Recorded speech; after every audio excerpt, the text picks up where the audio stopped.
हाँ फ्रेंड्स, 20 मई video number 1। ठीक है बेटा। अब इस वीडियो नंबर 1 में कल हमने पढ़ाया था आपको बेटा तनु विलयन के लिए राउल्ट का नियम। ये हमारा टॉपिक चल रहा था, तनु विलयन के लिए राउल्ट का नियम।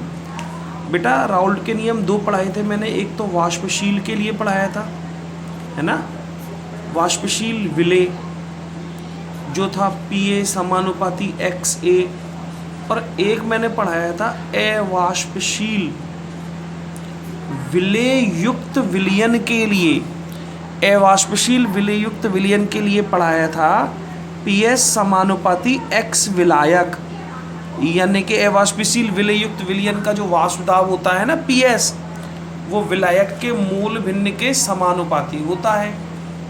ठीक है। आज हम पढ़ रहे तनु विलयन के लिए राउल्ट का नियम। इस अवाष्पशील विलेय युक्त विलयन के लिए एक नियम और था, इसका दूसरा रूप, कि वाष्प दाब में होने वाला आपेक्षिक अवनमन यानी डेल P अपॉन P0 बराबर X विलेय, यानी जब किसी अवाष्पशील विलेय पदार्थ को शुद्ध विलायक में घोला जाता है तो वाष्प दाब में होने वाला आपेक्षिक अवनमन विलेय के मूल भिन्न के बराबर होता है। ये भी पढ़ाया था मैंने। अब तनु विलयनों के लिए राउल्ट का नियम किस तरह से डिनोट होता है, तो हम जानते हैं कि डेल P अपॉन P0 बराबर X विलेय, ये अवाष्पशील विलेय युक्त विलयन के लिए राउल्ट का नियम। अब X विलेय यानी विलेय के मूल भिन्न, तो मूल भिन्न कैसे निकालते हैं। अब मुझे विलेय के मूल भिन्न निकालने हैं तो विलेय के मोलों की संख्या बटे कुल मोलों की संख्या, ये सूत्र होता है। इनका अनुपात विलेय के मूल भिन्न, तो डेल P अपॉन P0 बराबर N upon N plus capital N, ये निकल गया मेरा। अब माना तनु विलयन है, लिखा हुआ है ना तनु विलयन। तनु विलयन जो होता है उसमें विलेय के मोल भिन्न की संख्या, यानी विलेय के मोल भिन्न विलायक के मोल भिन्न की तुलना में बहुत कम होते हैं तनु विलयन के लिए। तो हम इस n का मान इस n की तुलना में नगण्य मान सकते हैं। तो नगण्य मानने के लिए मैं n प्लस n को लगभग n मान लूँ, क्योंकि ये मान इसकी तुलना में नगण्य है, क्योंकि विलयन तनु है, विलेय कम है, विलायक ज़्यादा है। तो del P upon P0 equal to N upon N plus N की जगह N अपॉन कैपिटल N आ जाएगा। ये सूत्र मेरा निकल गया है न्यूमेरिकल के लिए। Del P upon P0 equal to N upon capital N। अब जो N है वो विलेय के मोल है, विलेय के मोल, और मोल बराबर होता है ग्राम में मात्रा बटे अनुभार, ये सूत्र होता है मोल निकालने। अब मुझे विलेय के मोल निकालने हैं, तो विलेय की ग्राम में मात्रा बटे विलेय का अनुभार, जहां मैंने विलेय को A से डिनोट किया है। अगर मुझे विलायक के मोल भिन्न निकालने हैं तो विलायक की ग्राम में मात्रा बटे विलायक का अनुभार, यहाँ A विलेय है और B विलायक के रूप में लिया है। कई बुकों में से कई तरीके से जोड़ा गया है ना बेटा। अब इस सूत्र को रखते हैं, तो del P upon P0 equal to, अब N का मान उठाया यहाँ से, तो WA अपॉन MA। अब बटे करूँगा, यहाँ डिवाइडेशन करूँगा, तो N का मान ये रहा, ऊपर चला जाएगा। तो N का मान जब ऊपर चला जाएगा तो ऊपर आएगा MV और नीचे आ जाएगा WB। आती है बस समझ में आपको, NV अपॉन WB। तो यहाँ MV नीचे WB आ गया, ये डेल P का मान आ गया यहाँ से, ये एक सूत्र है। ठीक है। अब हमसे क्वेश्चन पूछेगा कि वाष्प दाब आपेक्षिक अवनमन के रूप में हम विलेय का मोलर द्रव्यमान ज्ञात करना है। विलेय का मोलर द्रव्यमान ज्ञात करने का सूत्र व्युत्पन्न कीजिए। वाष्पदाब आपेक्षिक अवनमन के रूप में विलेय का मोलर द्रव्यमान ज्ञात करने का सूत्र व्युत्पन्न कीजिए। तो मुझे Ma का मान निकालना है, तो Ma बराबर, अब इसी सूत्र से मैं Ma का मान निकाल दूंगा। Ma को इससे गुना करूंगा तो ये इससे गुना हो जाएगा, तो सूत्र आएगा P0 WaMV upon del P और WB। ये मेरा विलेय पदार्थ का अनुभार ज्ञात करने का सूत्र है, जिस पर बेटा न्यूमेरिकल आते हैं, सवाल पूछे जाते हैं।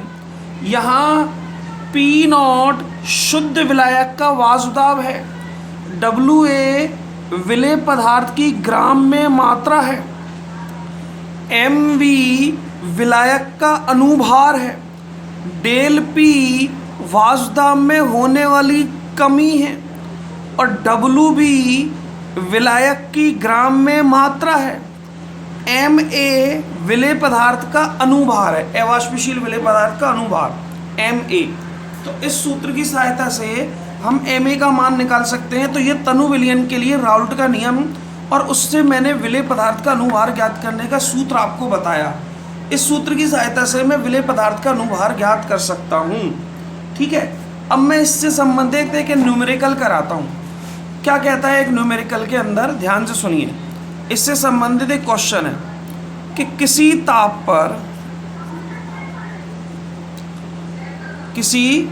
ताप पर कोई टेम्परेचर दिया हुआ है, शुद्ध बेंजीन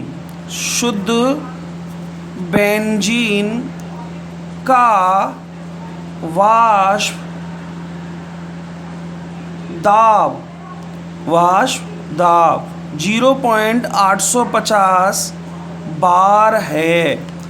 किसी ताप पर शुद्ध बेंजीन का वाष्प दाब 0.850 बार है। ठीक है, 0.5 ग्राम अवाष्पशील विलेय ठोस को 39 ग्राम बेंजीन में घोला गया। ठीक है साहब, घोला गया तो प्राप्त विलयन, अब जो विलयन बन जाएगा क्योंकि विलेय को विलायक में घोल दिया, का वाष्प दाब 0.845 बार हो गया। कम हो गया वाष्प दाब 0.850 से, क्योंकि जब किसी अवाष्पशील को शुद्ध विलायक में घोला जाता है तो उसके वाष्प दाब में कमी आती है। पहले 0.850 बार था, घोलने पर बेंजीन के अंदर 0.5 ग्राम 0.845 बार हो गया। तो विलेय का अनुभार ज्ञात करो। ये मेरा सूत्र, ये मेरा सवाल, ये कोई क्वेश्चन, ये कोई न्यूमेरिकल आपको दिया हुआ है, इसको हमें करना है। तो इसका आंसर कैसे निकालेंगे, सुनिएगा। अनुभार ज्ञात करना है, मतलब यही सूत्र लगाना है मुझे, Ma। इसी सूत्र से मैं अनुभार ज्ञात करूंगा। तो अब मुझे दिया क्या है, Ma = P0 यानी शुद्ध विलायक का वाष्प दाब। तो शुद्ध बेंजीन का वाष्प दाब 0.850 डॉट WA विलेय की ग्राम में मात्रा 0.5 ये दी हुई है। Ma यानी विलायक का अनुभार, विलायक कौन है, बेंजीन, और बेंजीन का सूत्र होता है C6H6। अब इसका अनुभार तो 12 × 6 प्लस 6 × 1 तो 12 × 6 = 72 और 6 = 78। ये आपके सामने आया 78, तो ये 78 लिख दिया मैंने। ठीक है, डेल P यानी वाष्प दाब में होने वाली कमी, सूत्र होता है P0 - PS डेल P।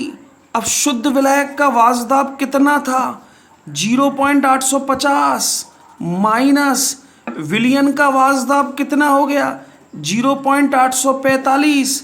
इसका मान उठाकर मुझे रखना है, तो 0.850 माइनस 0.845 ये आ गया डेल P। WV यानी विलायक की ग्राम में मात्रा, तो बेंजीन कितना था, 39 ग्राम, तो ये 39, जो भी आंसर आएगा XYZ ग्राम, ये आपका अनुभार आ जाएगा, ये आपका आंसर आ जाएगा। इसको कैलकुलेट करने के बाद जो भी आंसर आएगा वो इस तरह से आएगा।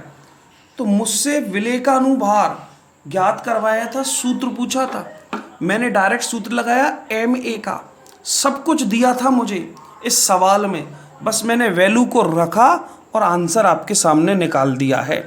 इस तरह से न्यूमेरिकल आते हैं इस वाजदाब के आपेक्षिक अवनमन के रूप में।